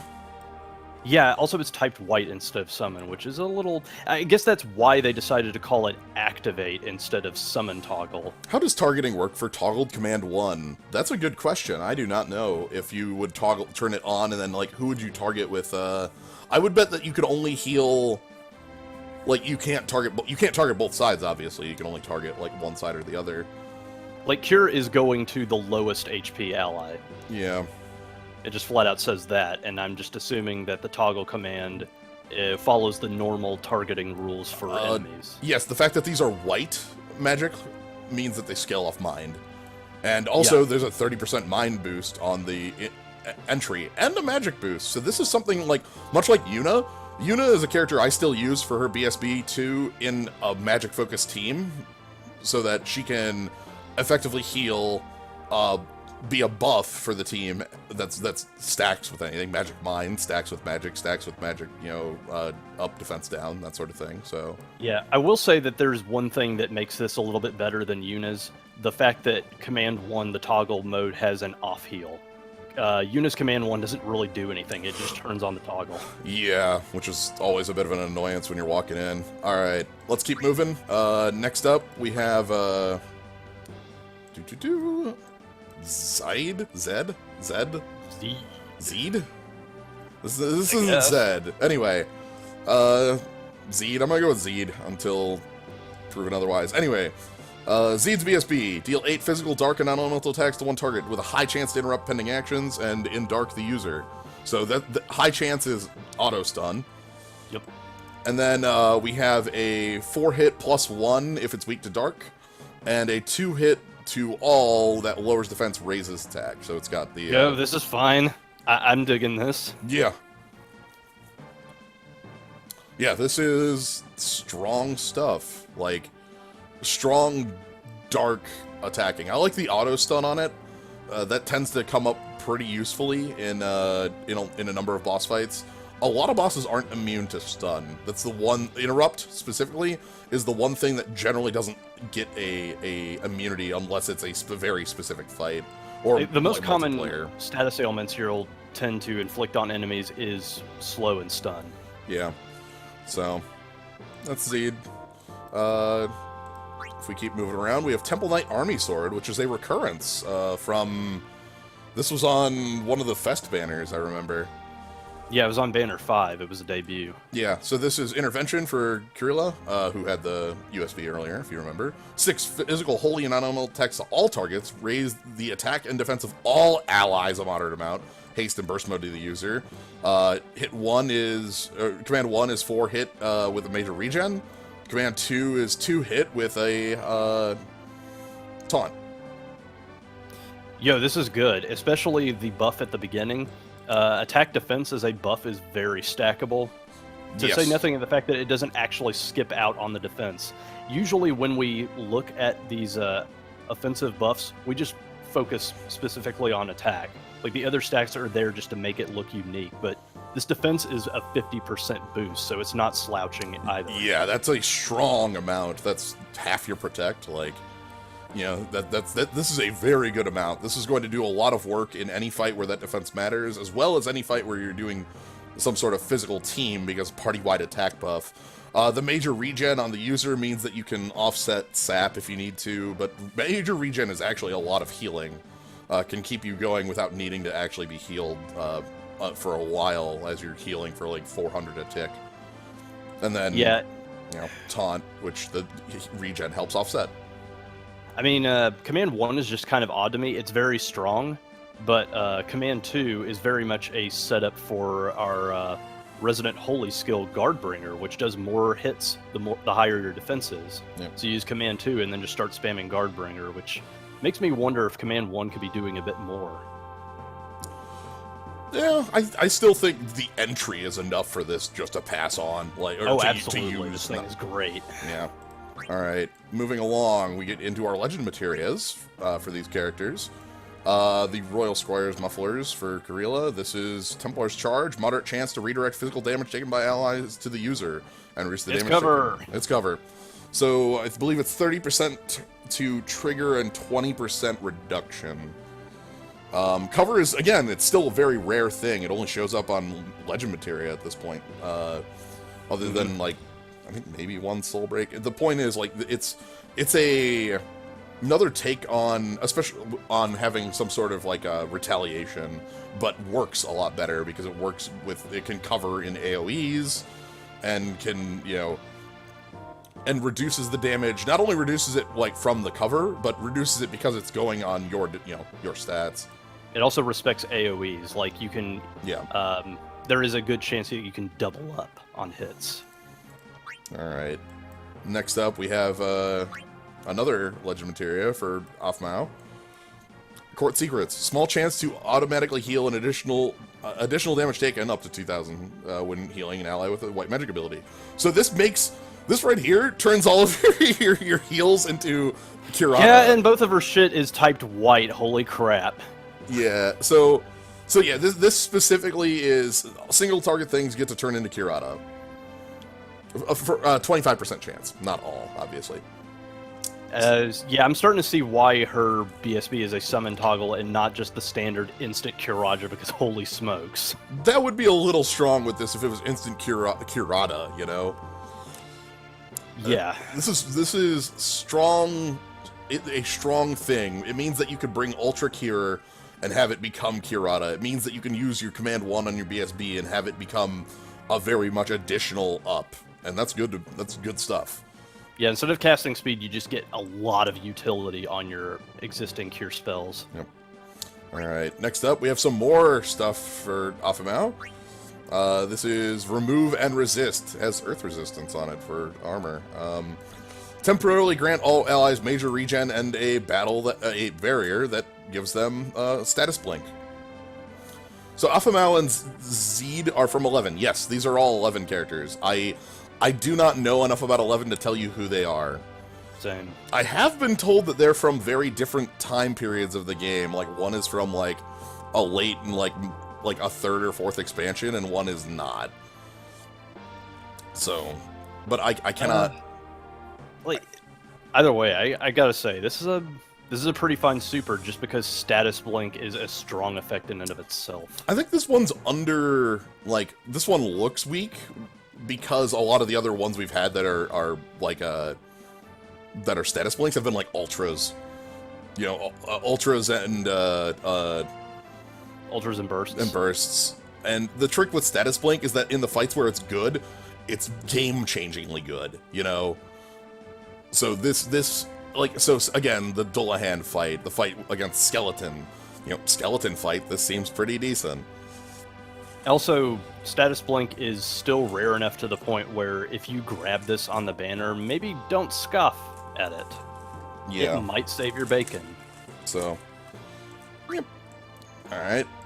Next up, another... Look at this shield. What the heck is this thing? Ah, the scrotum.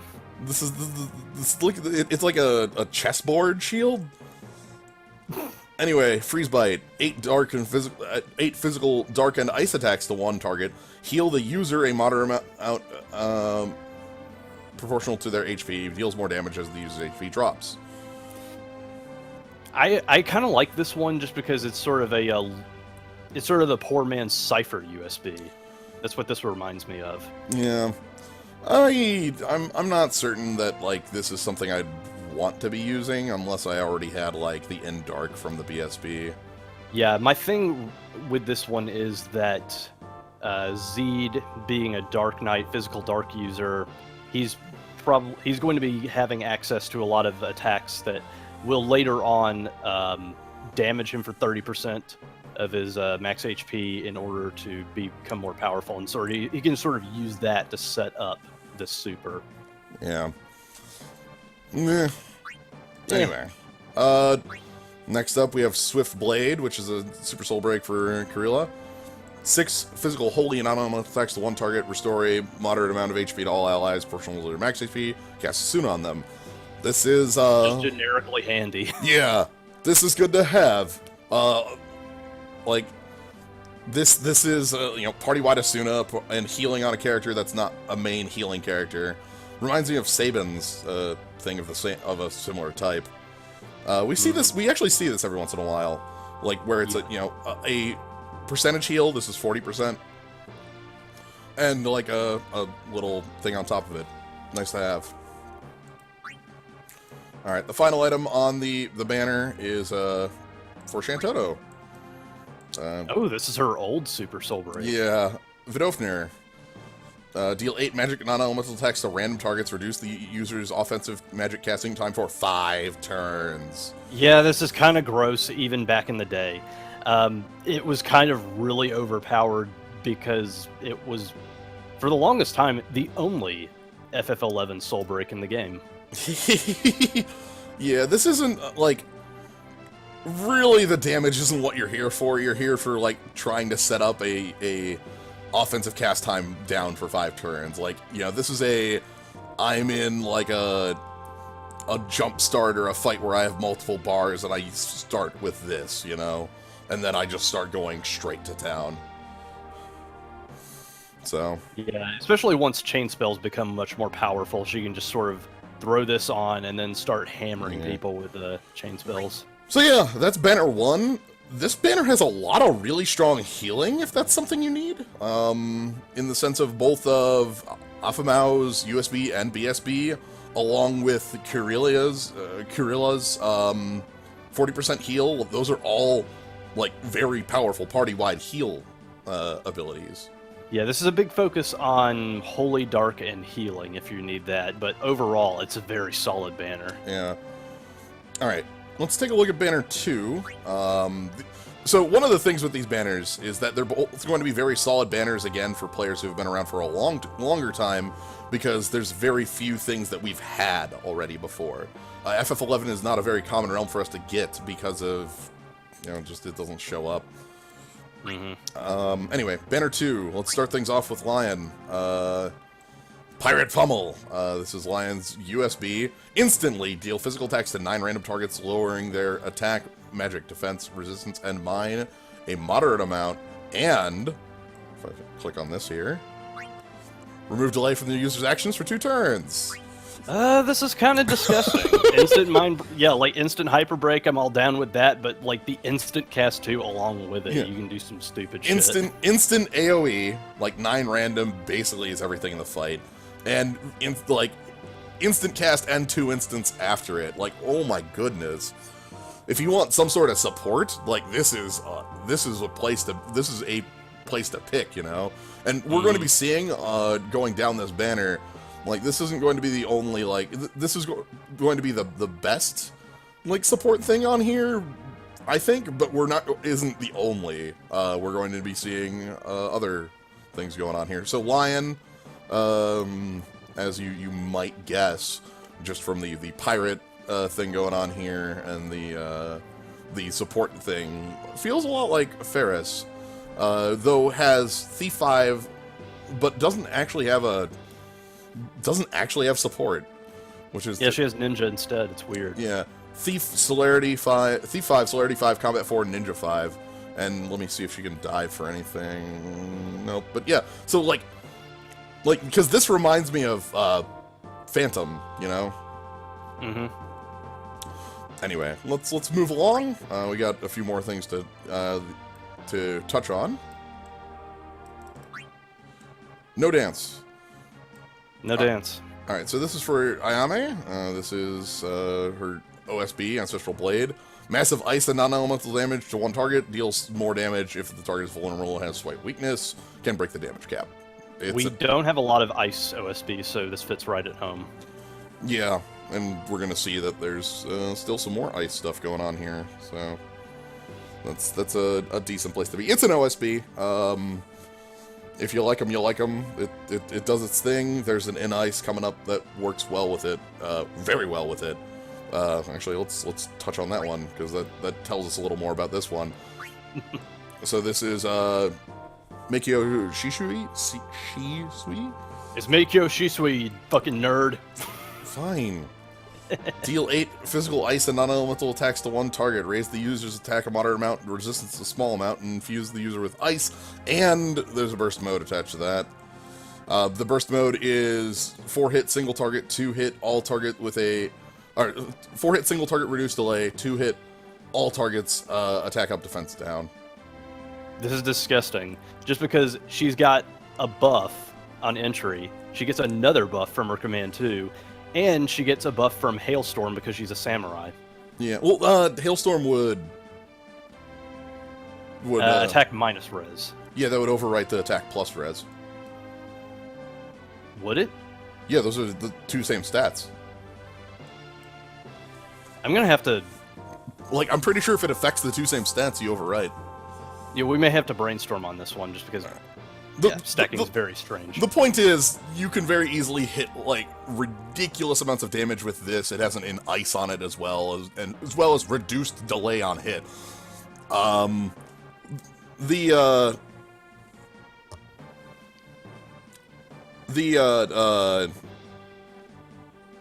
Unique. I swear that it was, if they affected the same stats, it didn't matter if it was pluses or minuses, you just didn't want to overwrite. I believe it is just I believe that pluses and minuses do further individualize the buffs. Weird. That's news to me. But the point is that our bar is very high for a physical ice BSB because of Squall's BSB 2. This meets it. Yeah, it's just right there.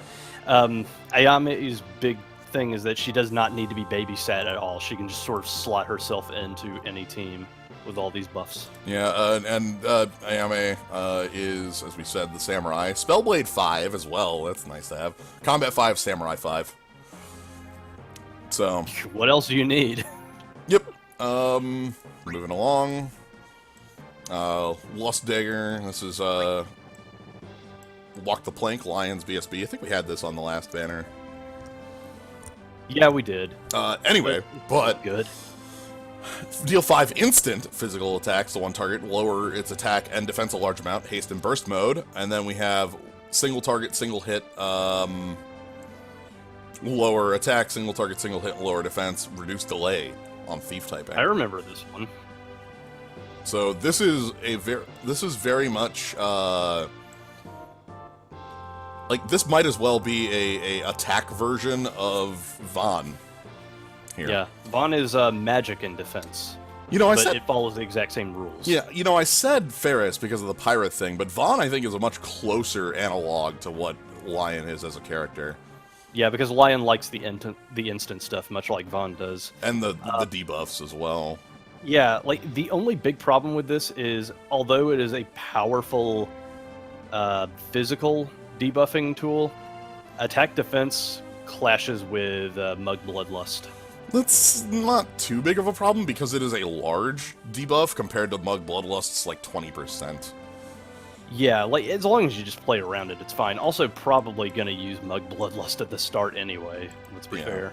So, all right. Next up, we have Prish's BSB. We had this one as well. Yeah. Oh, yeah, we did. 8 physical attacks to one target. Reduce delay of the user's monk abilities for 5 turns. Haste and burst mode. Spin combo, 3 to 6 physical attacks to one target. Number of attacks depends on the number of different monk abilities the user has used. Resets the count. And then we have 4 physical attacks, lower defense, raise attack.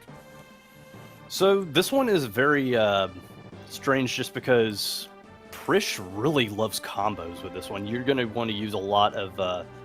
it's not just spamming the same monk skill more than once. It's also just using different monk abilities. So instead of bringing...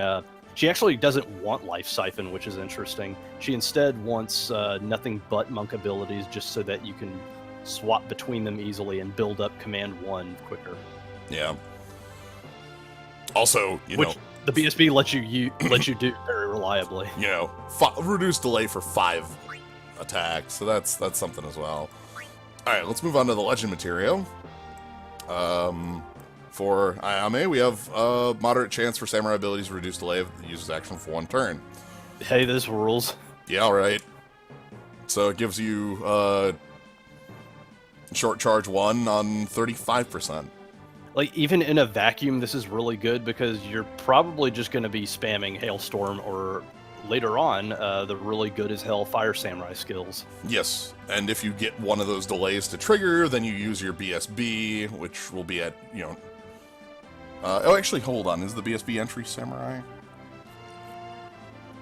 Might not be. It should be fine anyway because both of her commands are typed Samurai. Yeah. Oh, yeah, both of her commands are typed Samurai. Never mind. That's all right. Anyway, moving along, we have Kidney Dagger. Agent's Expertise, increased duration of stat debuffs. Yes, we've seen this. It works very well on character. I'm a little bit sketchy on this one because the only thing that benefits from it in a vacuum is Mug Bloodlust. Yeah, she doesn't actually have support, which is sort of the problem here. Again, I think Vaughn has the same thing. I mean, Vaughn has support 4, so he's at least a little bit better off. Yeah, but you're never bringing you're never bringing that on Vaughn. Like, Vaughn is like Mug Bloodlust and, like, Thief's Revenge. Come on. Yeah, that's true. Like, it's basically the same spot. Like, you basically, this only works with other breaks, much like Vaughn, so... Yeah, like, that's kind of the big problem they're trying to stress here with Legend Materia Relics. The most of the really good ones work in vacuums so that you can just pull it and be like, yeah, okay, this is good. Instead of, crap, I need the soul break that goes with it. Alright, next up, we got another thing for Prish, Super Soul Break, which is a little... I think it's pretty dang good.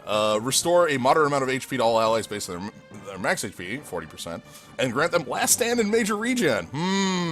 There's some good guts. This is also recovery from an attack. Yeah, that also makes sure you keep standing. I'd also note that this is on Prish, the monk. Like, like this isn't like this is kind of silly that it's on Prish, but is like, you know, guts and good healing and regen. Like, Prish's skill set does have White 4, Combat 5, Celerity 5, Monk 5, so I guess... Yeah, I think the reason why they did that sort of shit with Sabin as well, I think, is just because of the whole, like, chakra healing sort of thing. Yeah. I like It this... just brings white flavor to the monk. I like Guts a lot, is why I like this. I think Guts is a very absolutely. powerful thing to have. Alright, moving along. This is another one for Lion. Another Earth Resist. 5 to 7 physical attacks to all targets lower their defense and resistance a large amount. Number of attacks depends on the user's speed. Yo, this is good. This is, like, it's very easy to get Lion up to the speed required for this sort of thing. Especially if you have her in a burst mode. Yeah. This is like a defense crusher. We've seen this a couple times. Like, Onion has a defense crusher in Onion Slice. You kind of know when you're using this. This is like the move you use right before you're... Oh, Lion can hit 7 attack without burst mode. Okay, Lion's that fast. Yeah, I was just sort of eyeballing it because Lion's already built to be a fast character because she's a thief. Yep. Alright. Next up, we have another item for Ayame. Super Soul Break. Tachi Jinpu. Deal 5 instant. Wind attacks to all targets. No non-elemental in there. Grant haste to all allies. Sweet. Temporarily raise the user's attack a large amount. This is not a shout with an instant cast on it. Like, come on. Yeah, like, this is a selfish buff, but it is an instant haste, and that alone makes it pretty great. Yes. So, that's fine. That actually might make it, like, work better in some instances where, like, Ayame is your like, one physical dealer in the party. It is odd that that's what it comes back to, right? Because, like, her burst is already a whole slew of self-buffs. Like, Ayame is just super good at slotting into a team without needing to be babysat. It is odd that it does wind damage and no non. This must be quite old, because the rest of her stuff is all but ice. Yeah, it is kind of weird. And that I can just sort of chalk up to Dana not really releasing these SBs in a timely manner because FF11 is very... Alright. It's attached to collabs a lot, so it's a lot of... Primordial Elements, Shantoto's SSB. Deal 8 magic, fire, ice, lightning attacks to random targets. Temporarily raise the magic of allies a moderate amount and resistance a small amount. This is Exodus Power of the Void, but with fire, ice, lightning. Yep, that is exactly what this is. Random targets, and yeah, this is, like, I actually like the Power of the Void buff. The res is only 30%, so it's not like the hugest thing, but it is something in fights where that matters. It's substantial. So, anyway, I just love the fact that there are no booby prizes on these banners strictly. Even Shantoto, who is supposed to be the booby prize on both of these banners, both of her supers are still strong. I'd say Zeed's SSB is probably the weakest thing in a vacuum. If that was like your 1 out of 11 without anything else for Zeed, that'd kind of suck. Yeah, I can go with that. Like, because you wouldn't really have a reason. Like, that's not enough to want to use him. Like, if he had his burst, perhaps that changes things. But, you know. But yeah, these are both strong. I keep trying to compare it to a low-key Cypher USB, but Cypher USB already has a ton of other shit that makes it worth it. Right. So yeah, both strong banners, both are banner, like, there's a lot of healing going on here, so that's really good stuff. I don't know, I like these, but the problem to me is that I like the upcoming events a little more, so I'm saving. Yeah, 5 is like right on the cusp of this, and we're both very excited about that, so our opinions may be a little skewed.